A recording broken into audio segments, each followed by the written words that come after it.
तो विशाल चौरसिया का एक नया इंटरव्यू आया है जिसमें फिर से इन्होंने पुनः कुछ कुतर्क करे हैं भगवान के साकार रूप को लेके और स्पेशली मूर्ति पूजा को लेके। तो सबसे पहला इन्होंने क्या बोला है कि आप मूर्ति और चित्र तभी बना पाएंगे जब आपने उसे देखा हो, नहीं देखा फिर भी बना रहे हैं तो वो फिक्शन है। स्वयं बताना मूर्ति पूजा सही है या नहीं सही, आपको उत्तर मिल जाएगा। आप जब कोई चित्र बनाते हैं या मूर्ति बनाते हैं तो या तो आपने उस चीज को देखी है तभी तो आप उसकी चित्र या मूर्ति बना पाएंगे, और यदि नहीं देखा और बना रहे तो फिक्शन है, कार्टून है, एनिमे है, यही तो है। या तो आपने देखा है या आपने नहीं देखा है, मेमोरी से बना रहे हैं, अपने मन से बना रहे हैं तो फिक्शन है। देखा है तो फिर आप बना रहे हैं उसको। यहाँ पे हम क्या कर रहे हैं, भगवान की मूर्ति बना रहे हैं, या तो हमने भगवान देखा। तो विशाल चौरसिया जी यहाँ पर आप थोड़ा लॉजिकल होने का प्रयास कर रहे हैं ना, कोई बात नहीं, लॉजिक से ही काटेंगे आपकी बात को। एक बात बताइए, अगर मैं आपको जापान की एक जगह का स्पष्ट वर्णन करूं कि ऐसी एक जगह है जिसमें यहाँ पे बिल्डिंग है, यहाँ पे एक स्ट्रीट लाइट है, यहाँ पे रोड है, और वैसा वैसा अगर आप सही पेंटर होंगे, अगर अच्छे आर्टिस्ट होंगे तो आप लगभग वैसा का वैसा वो बना देंगे स्केच, वो पेंटिंग हम वैसी की वैसी बना देंगे उस जगह की। अब क्योंकि आपने उस जगह को नहीं देखा है आपके लॉजिक के अकॉर्डिंग, तो इसका अर्थ हुआ कि वो जो जगह है वो फिक्शनल है, वो अस्तित्व नहीं रखती आपके लॉजिक के अकॉर्डिंग। अब आप ये बोल सकते हैं कि नहीं आपने तो देखी होगी ना वो जगह, इसलिए तो आप उस जगह के बारे में वर्णन कर रही हैं, या फिर किसी और ने देखी होगी जो उस जगह के बारे में वर्णन कर रहे हैं। तो यही चीज़ हमारे शास्त्रों में भगवान के बारे में वर्णन किसी ना किसी ने उनको देख के करा है। कैसे? भगवत गीता पढ़िए, भगवत गीता की अभी आपको थोड़ी कम जानकारी है लगता है। संजय उवाच, कौन बोल रहे हैं? संजय, वो बोल रहे हैं, उनको दिव्य दृष्टि दी थी ना वेद व्यास जी ने, तो वो कृष्ण जी जो अपना विराट स्वरूप दिखा रहे हैं उसका स्पष्ट वर्णन वो धृतराष्ट्र को कर रहे हैं। अब वही धृतराष्ट्र और संजय संवाद जो चल रहा है उसको संकलित किया वेद व्यास जी ने महाभारत के अंदर। तो जो आपका लॉजिक है उसको बहुत सरलता से काटा जा सकता है कि जैसे आप बोल रही हैं कि आपने कोई जगह नहीं देखी है, फिर भी अगर आप वो स्केच बनाते हैं, वो चित्र, वो मूर्ति बनाते हैं, तो इसका अर्थ ये है कि वो जगह एग्जिस्ट नहीं करती, वो फिक्शनल है, उसका अस्तित्व नहीं है। तो मैंने तो आपको जापान की एक जगह का वर्णन किया, परंतु आपने उस जगह को नहीं देखा, तो वो क्या जापान की वो जगह एग्जिस्ट नहीं करती, अस्तित्व नहीं है उसका, क्या वो फिक्शनल है? यहाँ से आपका कट गया लॉजिक। जिस प्रकार हमने उस जगह को देखा या फिर किसी और व्यक्ति ने उस जगह को देखा और उसने हमें वर्णन किया, हमने आपको वर्णन किया, उसी प्रकार भगवान का रूप भी, भगवान का स्वरूप भी किसी ने देखा और उसको वर्णन किया।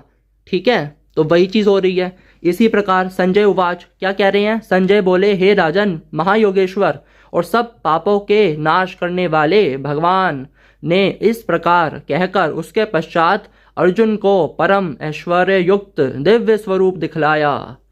अनेक मुख और नेत्रों से युक्त, अनेक अद्भुत दर्शनों वाले, बहुत से दिव्य भूषणों से युक्त और बहुत से दिव्य शस्त्रों को हाथों में उठाए हुए, दिव्य माला और वस्त्रों को धारण किए हुए और दिव्य गंध का सारे शरीर में लेप किए हुए, सब प्रकार से आश्चर्यों से युक्त, सीमा रहित और सब ओर से मुख किए हुए विराट स्वरूप परम देव परमेश्वर को अर्जुन ने देखा। तो भगवान का स्पष्ट वर्णन कौन कर रहा है? ये संजय कर रहे हैं दिव्य दृष्टि के द्वारा, और अर्जुन भी देख रहे हैं, वो भी आगे वर्णन कर रहे हैं भगवान के रूप का। तो उसी प्रकार मूर्ति भी बनाई जा सकती है, चित्र भी बनाया जा सकता है। और आपका लॉजिक के अकॉर्डिंग यदि हमने उसको नहीं देखा है तो वो एग्जिस्ट नहीं करती, तो क्या जापान एग्जिस्ट नहीं करता है? नहीं करता है।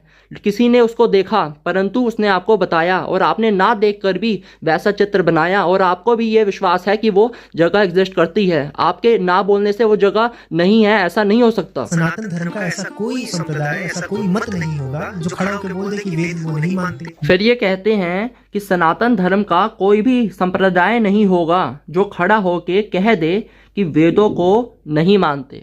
तो भाई साहब, सनातन धर्म का कोई भी ऐसा प्रामाणिक संप्रदाय नहीं होगा जो खड़ा होकर ये कह सके कि हम पुराणों को भी नहीं मानते। परंतु हाँ, आप जैसे लोग तो स्पष्ट रूप से कहते हैं कि हम नहीं मानते, हम तो काल्पनिक मानते हैं पुराणों को। परंतु जो परंपरा प्राप्त जो हमारे संप्रदाय हैं ना, वो ऐसा नहीं बोल सकते, खड़े होके वो ऐसा नहीं बोल सकते कि हम पुराणों को नहीं मानते। तो संप्रदायों में मत ही जाओ आप, क्योंकि आप संप्रदाय की किसी बात को मानते नहीं हो, ठीक है।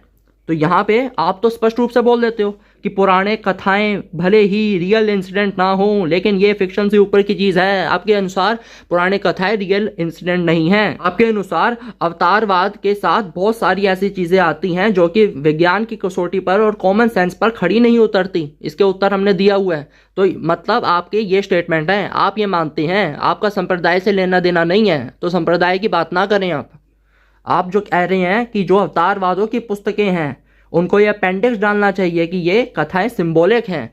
तो भाई आप तो मान नहीं रहे पुराणों को, परंतु जो प्रमाणिक परंपरा प्राप्त संप्रदाय हैं वो तो मानते हैं पुराणों को।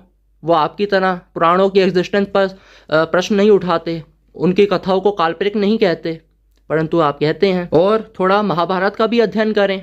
महाभारत में आदि पर्व के पहले ही अध्याय के 267 श्लोक में क्या लिखा है कि वेदों के अर्थ का विस्तार एवं समर्थन पुराणों से करना है, परंतु आप पुराणों से तो करते नहीं। वेद में जिस भी मंत्र में परमेश्वर के बारे में बताया गया है इसी प्रकार से बताया गया है। जो मैंने ये परिभाषा आपको बताई है, ये जो परिभाषा है कि न उसकी काया है, वो ब्रह्मांड के भी परे है, वो त्वरित है, उसको कभी कोई घाव नहीं हो सकता, वो सब कुछ स्वयं से बनाता है, इटर्नल समय के लिए बनाता है, समभाव से बनाता है। क्या आप इसकी मूर्ति बना पाएंगे? नहीं बना पाएंगे ना, ये मूर्ति आप बना ही नहीं सकते। तो ये तो वो बात हो गई कि मैं आपके समक्ष भगवान के सगुण साकार रूप का वर्णन करूं और उसके पश्चात बोलूं कि आप इसको निराकार बोल सकते हैं क्या, इसको फॉर्मलेस बोल सकते हैं, निराकार बोल सकते हैं।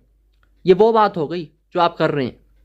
ये भगवान के परमार्थिक रूप का आप वर्णन कर रहे हैं, और भगवान का परमार्थिक रूप विचार का, वाणी का अविषय है, वो केवल प्राप्त किया जा सकता है, ठीक है। जो आप ये वर्णन कर रही हैं ये परमार्थिक रूप का है। और ये आपको रेफरेंस भी और दे दूं और प्रमाण दे दूं। विष्णु पुराण 125 परमार्थतः भगवान विष्णु हैं, वो ज्ञान स्वरूप हैं।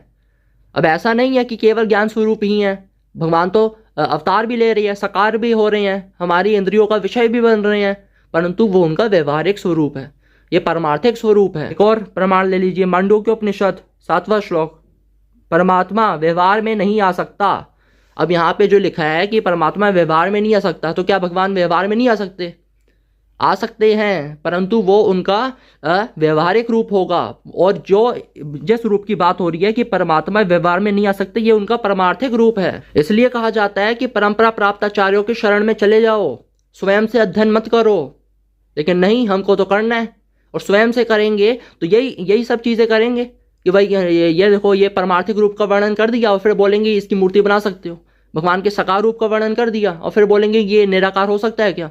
अरे भगवान का निराकार स्वरूप भी है और फिर वो स्वयं को साकार भी करते हैं, व्यवहार में लाते हैं भक्तों के लिए, अधर्मियों के विनाश के लिए। भगवत गीता पढ़ लो। और ये जो मैं आपको प्रमाण दे रहा हूँ वेदों से कि भगवान का रूप है, अवतारवाद का, साकार का, ये सेम चीज़ें भगवत गीता में भी मिल जाएंगी। जैसे ऋग्वेद 6.47.18 परमात्मा अपनी माया द्वारा अनेक रूप बनाकर विचरता है, ये भगवत गीता 9:11 श्लोक पढ़ लीजिए।